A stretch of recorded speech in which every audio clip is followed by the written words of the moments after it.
ഇന്ന് ഉച്ചതിരിഞ്ഞ് ചായയിലേക്ക് പാസ്തയാണ് കേട്ടോ ഉണ്ടാക്കുന്നത്. ഇത് കഴിഞ്ഞ് തുടങ്ങിയിട്ടാ ഒരു ട്രിപ്പും കൂടി ഉണ്ടാക്കാനുള്ളത് തന്നെ ഉള്ളൂ. ഇതൊരു പാക്കറ്റ് മേടിച്ച 3 തവണയാട്ടാ ഉണ്ടാക്കാൻ പറ്റാറുടെ.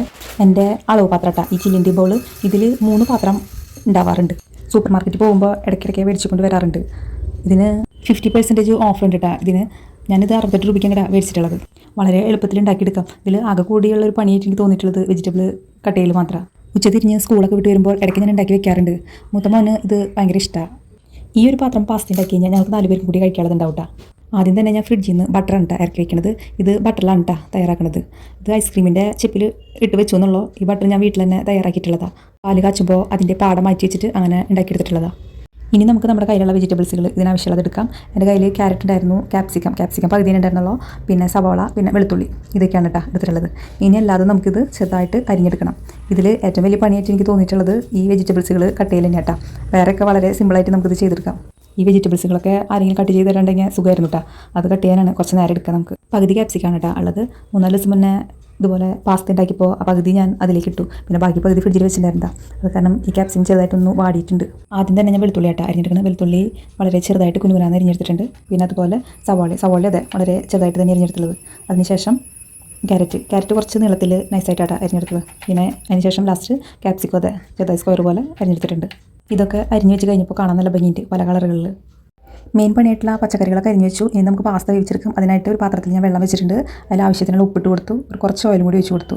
അതിന് തിളച്ച് വന്നപ്പോൾ അതിലേക്ക് നമ്മൾ എടുത്ത് വെച്ചുള്ള പാസ്ത ഇട്ട് കൊടുത്തു കേട്ടോ. ഇനി അത് വെന്ത് വരുമ്പോഴത്തേക്കും നമുക്ക് അരിഞ്ഞ് വെച്ചിട്ടുള്ള പച്ചക്കറികളൊക്കെ തയ്യാറാക്കി എടുക്കാം കേട്ടോ. അതിന് വേണ്ടിയിട്ട് ഞാൻ പാത്രം അടുപ്പത്ത് വെച്ചിട്ടുണ്ട് കേട്ടോ. അതിലേക്ക് ബട്ടർ ഇട്ട് കൊടുത്തിട്ടുണ്ട്. ബട്ടർ ഒന്ന് മെൽറ്റായിട്ട് വരുമ്പോഴത്തേക്കും ഇനി അതിലേക്ക് അരിഞ്ഞ് വെച്ചിട്ടുള്ള വെളുത്തുള്ളിയാണ് ഇട്ട് കൊടുക്കുന്നത്. വെളുത്തുള്ളി ഒന്ന് ചെറുതായിട്ടൊന്ന് വാടി വരുമ്പോൾ നമുക്കതിലേക്ക് സവാള ഇട്ട് കൊടുക്കാം.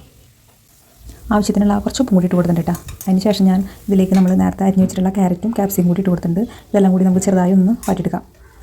ഇതൊന്ന് വാടി റെഡി ആയിട്ട് വരുമ്പോഴത്തേക്കും നമുക്ക് വേറൊരു കാര്യം കൂടി മെയിനായിട്ട് തയ്യാറാക്കി വെക്കാൻ കേട്ടോ. അതിന് വേണ്ടിയിട്ട് ഞാൻ കുറച്ച് പാലെടുത്തിട്ടുണ്ട്. അതിലേക്ക് കുറച്ച് മൈദപ്പൊടി ഇട്ടായിട്ട് കൊടുക്കുന്നു.